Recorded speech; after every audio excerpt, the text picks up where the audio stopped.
Reunion परिवार की ओर से सभी विद्यार्थियों को नव वर्ष की शुभकामनाएं। भगवान 2022 में आप सभी लोगों को जो है स्वस्थ रखें, सुरक्षित रखें।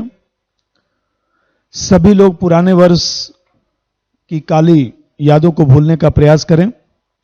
पिछले 2 वर्षों से तनाव और अवसाद की स्थिति चलती रही और हम लोग नए वर्ष पर जो है उसको अब भूल जाएं।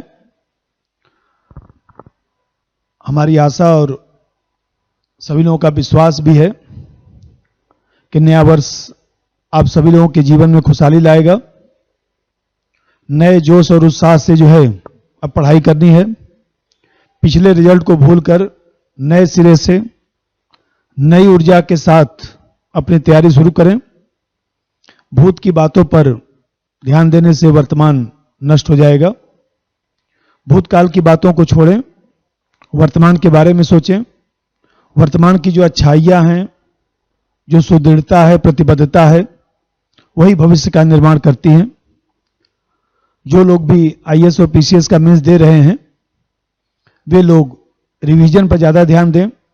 नई विषय वस्तु को पढ़ने की जगह जो है अपने उत्तर लेखन की गुणवत्ता को बढ़ाने का प्रयास करें। जो भी आपने पढ़ा है, नोट्स बनाया है, उसको पॉइंट में समराइज करें, उसको बार बार पढ़ें जिससे वह बिंदु आपको एग्जाम में याद आए। जो विद्यार्थी 2022 का पीटी दे रहे हैं उन्हें अभी से ही पीटी पर ध्यान देने की आवश्यकता है, क्योंकि पीटी जून में ही होना है और जून के बाद जो है चूंकि अक्टूबर में मेंस है तो जो भी मेंस में थोड़ा बहुत सिलेबस बचा है उसको भी पूरा कर लें। देखिए, एक चीज ध्यान रखिए कि जीवन में परिस्थितियां एक समान नहीं रहती हैं।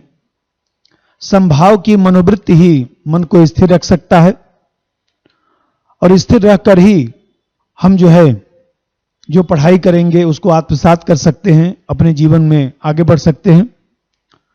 और ये भी ध्यान रखने की बात है कि आईएएस पीसीएस की जो तैयारी की जाती है इस फील्ड में अवसाद और तनाव की स्थिति स्वाभाविक रूप से होती है।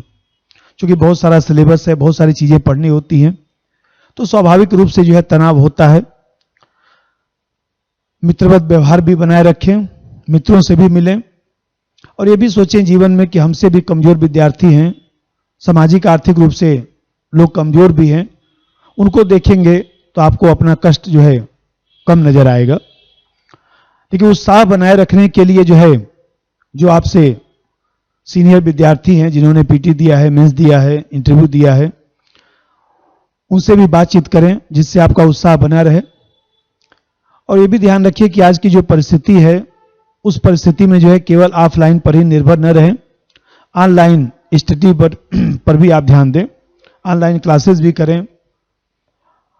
पढ़ाई रोकने का कोई औचित्य नहीं है, क्योंकि देखिए परीक्षा तो समय से ही होना है, इसलिए अपनी रणनीति में परिवर्तन करें। और जहां पर भी जो है जो भी आपको ऑनलाइन किस क्लास की सुविधा मिल रही है उसका आप अवश्य लाभ उठाएं। और जीवन में ध्यान रखें कि आप सौभाग्यशाली हैं, आप स्वस्थ हैं, भगवान आपको इस लायक बनाया कि आप तैयारी कर रहे हैं। इसका लाभ उठाने की आवश्यकता है। समय को व्यर्थ न जाने दें और प्रायश्चित करना छोड़िए। पुरानी बातों को लेकर प्रायश्चित करने से कोई फायदा नहीं है। जो भी समय जीवन में बचा है, जो भी उम्र आपका बचा है, उसका लाभ उठाएं, उसका उपयोग करिए। यदि नहीं उपयोग करेंगे तो फिर भविष्य में प्रायश्चित करना पड़ेगा। तो ये प्रायश्चित का जो निरंतरता है उसको तोड़ने का प्रयास करें। और ये भी ध्यान रखें कि जीवन में कोई सामान हम लोग खरीदने जाते हैं तो उसका कुछ मूल्य चुकता करते हैं। तो आपने भी जीवन में एक बड़ा सोचा है, आईएएस बनने के लिए, पीसीएस बनने के बारे में आपने सोचा है, एक बड़ा कार्य करने के लिए आपने सोचा है, तो उसका भी मूल्य होता है, कुछ त्याग होता है, कुछ तपस्या होता है, कुछ कष्ट होता है। इन सब चीजों को सकारात्मक लेने की आवश्यकता है, तभी आपका उत्साह बना रह सकता है। बार बार ये कहने से फायदा नहीं कि हमको ये कष्ट है।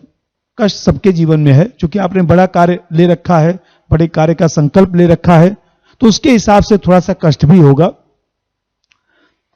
और जो आपकी अच्छाई है उस अच्छाई को जो है थोड़ा कम सोचें, अपनी कमियों को रेखांकित करें। जो भी आपको नहीं आता है, कोई भी विषय आपको नहीं आता है, तो उसमें मन लगाने का प्रयास करिए। ये कहने से काम नहीं चलता है कि हमारा इस विषय में मन नहीं लगता, हमारा इंटरेस्ट नहीं है। मन लगाइए, क्योंकि एग्जाम में जो है जो आता है वो आपको आना चाहिए, तभी आप परीक्षा पास कर सकते हैं। यदि मान लीजिए विषय में मन नहीं लगाएंगे, आपको अच्छा नहीं लगेगा कि हमको मैथ नहीं मन लगता है, रीजनिंग मन नहीं लगता है, तो फिर देखिए कितने लोग सुसाइड में फेल हो गए। तो ये ध्यान रखिए कि आप जो है जो जो नहीं आता है उसको ईमानदारी से स्वीकार करिए, अपनी कमियों को रेखांकित करिए और उसको जो है ठीक करने का प्रयास करिए।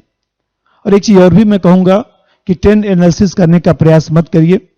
जो सिलेबस लिखा गया है उस सिलेबस को पढ़िए, चाहे पीटी का एग्जाम हो, चाहे मेंस का एग्जाम हो। यूपीएससी में सामान्यतः सिलेबस ही पूछा जाता है, सिलेबस से संबंधित ही करंट का प्रश्न पूछा जाता है। और पिछले वर्षों में आप लोगों ने परीक्षा जो दिया है उससे भी आप लोगों को अनुभव काफी प्राप्त हुआ है, उस अनुभव से भी जो है सीखने का प्रयास करिए। कुछ ज्यादा ही हो गया, चलिए कोई बात नहीं। अंत में पुनः सभी लोगों को जो है नववर्ष की शुभकामनाएं। धन्यवाद। सब्सक्राइब कीजिए हमारे चैनल को और बेल आइकॉन को दबाइए हमारी लेटेस्ट वीडियो सबसे पहले देखने के लिए।